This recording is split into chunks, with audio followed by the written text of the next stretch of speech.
ప్రభునామానికి మహిమ కలుగునుగాక. మనం చూస్తున్న ఈ జంతువు పేరు, ఈ చిన్న జీవి పేరు హనీ బర్డ్.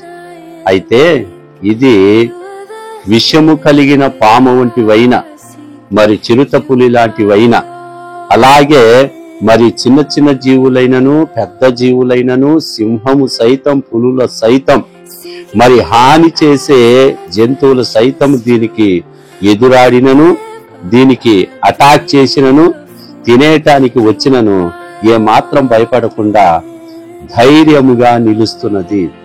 కారణం ఏమిటంటే తనకు దేవుడు ఇచ్చిన విశేషమైన జ్ఞానము చేత ఎటువంటి క్రూర జంతువుకైనా సరే ఎదిరించటానికి దేవుడు ఇచ్చిన జ్ఞానం చేత తాను తప్పించుకోవటానికి, అలాగే ఎదిరించటానికి ఆ సత్తా సామర్థ్యత తనకు సృష్టించిన సృష్టికర్త యొద్ద నుంచి పొందుతుంది. చూడటానికి చిన్నదైనా మరి ఈ కోబ్రా లాంటి, అంటే విషకరమైన పాము ఎంత విషమున్నా దాని మీద విషము చిమ్మినా అది దానికి పట్టుకొని కాసేపు సృహ తప్పినట్టు ఆ విషము ద్వారా అనిపిస్తుంది, గాని మరణం వరకు వెళ్ళదు, మరణము దరికి రాదు. విషము చిమ్మిన పాము దానిని కాసేపు మాత్రమే దాని ప్రభావం ఉంటుంది, తిరిగి బ్రతుకుతుంది.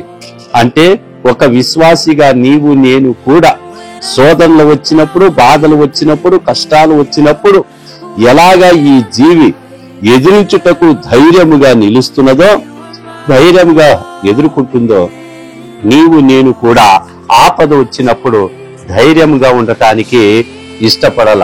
పరిశుద్ధ గ్రంథం నుంచి సామెతలు 28 మొదటి వచనం ప్రకారం, ఎవడును తరమకుండానే దుష్టుడు పారిపోవును, నీతిమంతులు సింహం వలె ధైర్యముగా ముందురు.